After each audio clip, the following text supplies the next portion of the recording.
Hello la team. Alors, ce qui paraît, quand on est youtubeur, il faut faire du placement de produits.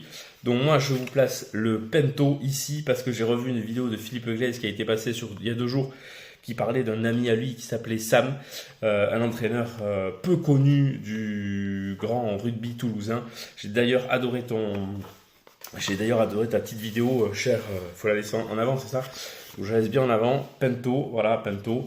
Pento, je vais en mettre un peu peut-être pour voir ce que ça fait. Je vais mettre un peu de Pento avant de parler de la première course du 22 avril sur l'hippodrome de Compiègne en Réunion 4. Alors le Pento, voilà, ça se présente comme ça. C'est une petite crème. Pardon, on met les cheveux comme ça. Voilà, ça Philippe Glaise pour montrer que ça sent un peu le Synthol d'ailleurs. Voilà, je suis bon là, c'est bon, je peux partir, rouleau. Je referme le Pento. On dirait les dentifrices, ne le confondez pas. Certains ont dû le confondre à un moment donné. Alors, Philippe Glaise, hommage à Philippe Glaise et sa coiffure. On est parti pour la première, le prix du Polygone. Le prix du Polygone, c'est un réclamé pour 3 heures sur la distance de 1600 mètres. Et effectivement, il y a un chapeau qui va être écrasé d'argent parce qu'il, soi-disant, il redescend de catégorie. Moi, je pense pas qu'il redescend de catégorie. Même si le dernier lot était bon, il a quand même fini que 6e de ce lot-là, assez loin des premiers. Devant lui, ça n'a pas forcément répété. Alors attention, ne jetez pas l'argent comme ça sur Sterling. Il va être favori. Ça va être un bon point d'appui pour être dans les 4 premiers, certainement.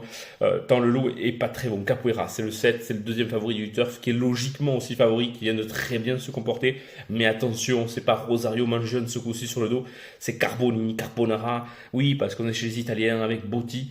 Donc c'est Carboni. Carboni, ça me fait penser à Carbono, un ancien bon joueur de chez nous. Donc Capoeira qui pourra, pourquoi pas, prendre une 3-4e place dans ce lot-là. Et oui, pourquoi 3-4e place? Parce que pour moi, il y a d'autres chevaux à mettre devant, notamment Kenya qui vient de très bien courir. La petite pouliche grise de Pauline Mengès qui fait toutes ses courses. Elle donne son cœur sur la piste, elle fera récompenser une nouvelle fois, je vous l'ai écrit, son entourage. Bailey's Bellstar, pour moi, c'est la gagnante du jour de cette course-là. Le 111, elle vient de très très bien se comporter. Même la 7e place de l'autre jour, c'était très très bien. Attention, Frida Valescar, lui, de nouveau associé. Frida Valescar préfère monter très certainement cette pouliche puisqu'elle a dû avoir d'autres contacts pour monter d'autres chevaux. Et enfin, Rockit, le cheval de Mario Baratti, qui lui aussi a couru un petit peu des étages au-dessus, qui se retrouve dans une catégorie qui je pense être la sienne. Et attention à ce Rockit parce que Mario Baratti n'est pas un manchot.